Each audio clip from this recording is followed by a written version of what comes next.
नमस्कार दोस्तों, मेरा नाम है प्रदीप चौहान। आज वीकेंड की सुबह है, शनिवार की सुबह है। उम्मीद करता हूँ आपका वीकेंड अच्छा जाए। अगर अगर अगर वीकेंड में उदासी हो, कुछ आप बोर हो रहे हो, कुछ मत कीजिए आजकल। अगर आपको खूब हंसना है, खूब एंजॉय करना है, तो ये जो जेनजी के मीम्स आ रहे हैं ना, इंस्टाग्राम पे या फिर ट्विटर पे, कहीं भी आप देख लीजिए, इंस्टाग्राम पे सबसे ज़्यादा, कुछ मत कीजिए, उनके वो मीम्स देखने शुरू कर दीजिए। आपको पता भी नहीं चलेगा कब आपके 2-3 घंटे हंसते हंसते निकल गए।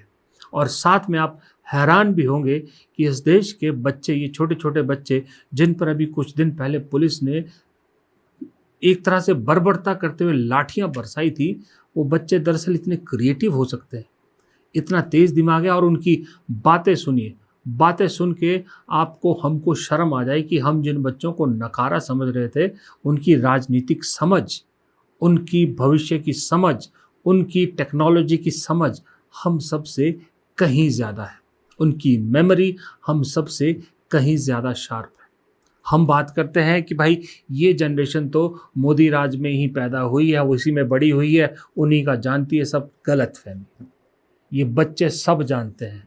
ये बच्चे जानते हैं कि क्यों 70 साल इस देश ने बीजेपी को शासन में नहीं बिठाया। ये जानते हैं नेहरू ने क्या किया। ये जानते हैं कि भीमराव अंबेडकर ने क्या किया। ये जानते हैं कि 71 में कैसे इंदिरा गांधी ने पाकिस्तान के 2 टुकड़े किए थे। और ये जानते हैं कि इस देश के लिए डॉक्टर मनमोहन सिंह का या पीवी नरसिम्हा राव का क्या कंट्रीब्यूशन था। ये बच्चे ये भी जानते हैं कि किस तरह से अटल बिहारी वाजपेयी भी मोदी को इस राजनीति से दूर चाहते थे, गुजरात के मुख्यमंत्री पद से हटाना चाहते थे।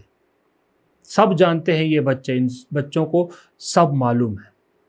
और कल एक मुरली मनोहर जोशी, बीजेपी के रिटायर्ड कर दिए गए नेता, जो एक टाइम पे खुद इस देश के शिक्षा मंत्री रह चुके, जब एचआरडी शब्द हुआ करता है, एचआरडी मिनिस्टर, जब वो खुद इन बच्चों के सपोर्ट में आते हैं, ट्वीट करते हैं और दिल्ली में जो कुछ हुआ उसको गलत बताते हैं, तो आप समझिए कि परेशानी कहाँ तक पहुँच गई है और इसका असर कहाँ तक पहुँच गया है।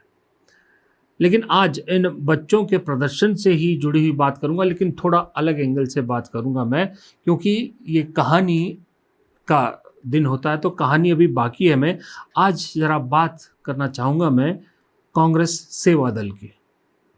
अब आप कहोगे कि बच्चों के प्रोटेस्ट के बीच में कांग्रेस सेवा दल कहाँ से आ गया, कहाँ से टॉपिक लिया है। दरअसल ये बात करना भी ज़रूरी है। आपको याद है, मैंने बहुत बार वीडियो में कहा है, कांग्रेस को लेकर जब वीडियो बनाता हूं, कि जब तक कांग्रेस सही लोगों को सही जिम्मेदारी नहीं देगी या सही जिम्मेदारी पर सही लोगों को नहीं बिठाएगी, तब तक कांग्रेस को रिवाइवल की जो कहानी है वो बड़ी मुश्किल होती जाएगी। और जिस दिन राहुल गांधी सही लोगों को सही जगह बिठाएंगे, असर दिखना शुरू होगा। और सबसे पहला उसमें नाम मैं हमेशा लेता था बीवी श्रीनिवास का। फैसला लिया राहुल गांधी ने और मेरी सबसे बड़ी शिकायत दूर कर दी। मेरी इसलिए कह रहा हूँ कि आप अगर मेरे पुराने जो है परिवार से जुड़े हुए हैं, आप जानते हैं कि मैं एक बार नहीं, दसियों बार अपने वीडियो में कह चुका हूँ कि कांग्रेस सेवा दल कहाँ है। जो काम बीजेपी के लिए आरएसएस करती है, कांग्रेस के लिए वही काम कांग्रेस सेवा दल करता था। कांग्रेस सेवा दल था जो जब तक कांग्रेस की सरकारें रही, उनकी योजनाओं को गांव-गांव, देहात तक, गली-गली तक पहुंचाता था।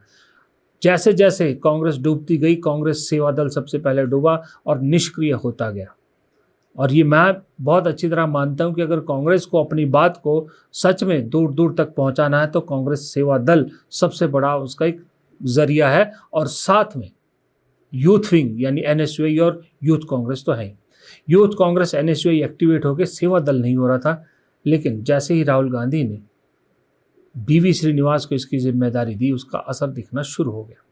बीवी श्रीनिवास वही है जिन्होंने डेड पड़ी यूथ कांग्रेस को भी घर घर पहुंचाया, जिंदा किया। और यूथ कांग्रेस का आज की डेट में सबसे एक्टिव संगठन है यूथ कांग्रेस और एनएसयूआई। उन्हीं बीवी श्रीनिवास को कांग्रेस सेवा दल का जिम्मा दिया गया, तो कांग्रेस सेवा दल अपने पुराने रूप में लौटती नजर आ रही। वही कांग्रेस सेवा दल, जो लोग कह रहे हैं ना कि कांग्रेस जो है जंतर मंतर में क्या कर रही, क्यों उनके साथ नहीं बैठ रही, क्यों नहीं कर रही, जरा इन तस्वीरों पर नजर डालिए। कांग्रेस सेवा दल के वर्कर इन बच्चों को जो प्रोटेस्ट कर रहे हैं न सिर्फ खाना दे रहे हैं, पानी दे रहे हैं, बल्कि इनके दवा का इंतज़ाम भी कर रहे हैं, चोट पर मरहम लगा रहे हैं। और जब रात होती है तो ये कांग्रेस सेवा दल, जिसमें बीवी श्रीनिवास खुद मैदान में उतरते हैं, इनके आसपास सफाई भी करते हैं, क्योंकि जानते हैं कि इतनी बड़ी गैदरिंग है, दिन में गर्मी है, अगर गंदगी रहेगी तो बीमारी फैल सकती है, इन्फेक्शन हो सकता है कई बच्चों को। सफाई बहुत ज़रूरी है, इस पर किसी ने ध्यान नहीं दिया, इस पर ना सीजेपी ध्यान दे रही है, यहाँ तक कि बच्चे खुद भी ध्यान नहीं दे रहे। कांग्रेस सेवा दल ने जिम्मा उठाया सफाई करने का। रात को सफाई करते हैं, दिन में खाना बांटते हैं, पानी बांटते हैं, दवा दारू करते हैं, बच्चों की देखभाल करते हैं, बच्चों की। यही नाम ही सेवा दल है, यही कांग्रेस सेवा दल चाहिए था, यही सब कांग्रेस सेवा दल गायब था। सिर्फ एक चेहरा बदला ऊपर बीवी श्रीनिवास, और उन्होंने एक जान फूंकनी शुरू कर दी कांग्रेस सेवा दल में। और कांग्रेस सेवा दल न सिर्फ ये काम कर रहा है, बल्कि राहुल गांधी के साथ हर मूवमेंट पर फ्रंटल ऑर्गेनाइजेशन के तौर पर जो काम करना चाहिए था वो करना शुरू कर चुका है। कल परसों जब गांधी स्मृति स्थल जा रहे थे तो सबसे आगे कौन थे? यूथ कांग्रेस के लोग थे, कांग्रेस सेवा दल के लोग थे, एनएसयूआई के लोग थे। ये जब लोग एक साथ इकट्ठे, तीन संगठन, ऊर्जावान संगठन जब एक साथ हो जाते हैं ना, तो राहुल की आधी लड़ाई आसान हो जाती है। इसी वजह से ये जो पुराने घोड़े कांग्रेस में बैठे हैं ना, ये चिढ़ते हैं। इसी वजह से राहुल गांधी की मुहिम की से तकलीफ होती है इनको। इसी वजह से कांग्रेस अब हर जगह दिख रही है। ऊपर से मैं एक चीज़ और कहूँगा, धन्यवाद कांग्रेस को देना चाहिए, बीजेपी को धन्यवाद देना चाहिए कि जिस तरह से जिस दिन राहुल गांधी प्रधानमंत्री के घर के बाहर अपने सांसदों के साथ धरने पर बैठे, उसके बाद अगले दिन जिस तरह से बीजेपी के लोगों ने कांग्रेस के दफ्तरों पर हमले किए, उससे कांग्रेस को फ़ायदा हुआ है। फ़ायदा ये हुआ कि जो घर में बैठा कांग्रेस का कार्यकर्ता था, वो सारा कार्यकर्ता बाहर आ गया है। कांग्रेस का कार्यकर्ता जो चुपचाप बैठ गया था, जिसने झंडा भी अपने घर से उतार दिया था, झंडा भी घर के ऊपर लगा दिया है, सड़क पर उतर आया है और अकेला ही बीजेपी के लोगों से भिड़ने के लिए तैयार हो गया है। ये कांग्रेस के खुद के नेता मुझे बता रहे हैं कि ऐसा असर हुआ है उसका कि लोग खुद कांग्रेस के दफ्तर में आ रहे हैं, जो पुराने लोग हैं, जो बैठ गए थे, और जो लोग कांग्रेस को पसंद करते हैं लेकिन डर की वजह से थोड़े से सामने नहीं आते, वो लोग भी अब खुलकर सामने आने लगे हैं। और इसका एक बहुत बड़ा श्रेय उन बच्चों को भी है जो दिल्ली में जंतर मंतर पर बैठे हैं, जिनकी बातें सोशल मीडिया के ज़रिए, गोदी मीडिया तो नहीं दिखा रही, सोशल मीडिया के ज़रिए लोगों तक पहुंच रही कि क्या सोच है। जब ये बच्चे नहीं डर रहे हैं तो हम क्यों डरें, ये ख्याल सबके दिलों में आने लगा है, इसलिए लोग बाहर आने लगे हैं। अब कांग्रेस के संगठन भी एक्टिव दिखता है, हर जगह कांग्रेस दिख रही है। जहाँ जहाँ उस दिन हल्ला करने की कोशिश की बीजेपी ने, जहाँ जहाँ कांग्रेस के दफ्तरों पर पथराव करने की या फिर कुछ तोड़फोड़ करने की कोशिश की, आप देखिएगा कांग्रेस के लोग पूरे डट के सामने खड़े थे। एक वीडियो था, मुझे नहीं मालूम, मैं भूल गया, मैं अगर आप देखिएगा, मुझे मिलेगा तो कभी दिखाऊंगा, पता नहीं कहाँ का था, किस शहर का था, किस राज्य का था, कि कांग्रेस का एक अकेला कार्यकर्ता कांग्रेस का झंडा लेकर बीजेपी दफ्तर के बाहर झंडा लहरा रहा था। पुलिस वाले उसको वहाँ से पुलिस वालों ने हटाया, वरना वो अकेला वहाँ भिड़ने के लिए चला गया था।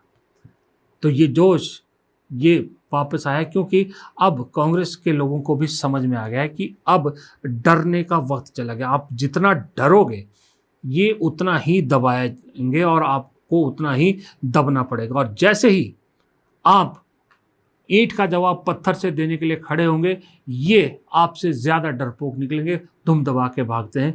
ये कांग्रेस में मैसेज दिया जा रहा है अपने कार्यकर्ताओं को। और इस प्रोटेस्ट के दौरान ये बहुत सारी चीज़ें हुई, लेकिन इस प्रोटेस्ट के दौरान एक चीज़ मुझे एक जो बहुत अच्छा लगा, बहुत पसंद आई। वैसे तो कांग्रेस के सारे नेता बड़े उग्र हैं, बड़े वो हैं, एग्रेसिव हैं, राहुल गांधी की लीडरशिप में पूरा जोश है, लेकिन एक नेता है रेणुका चौधरी, महिला नेता है।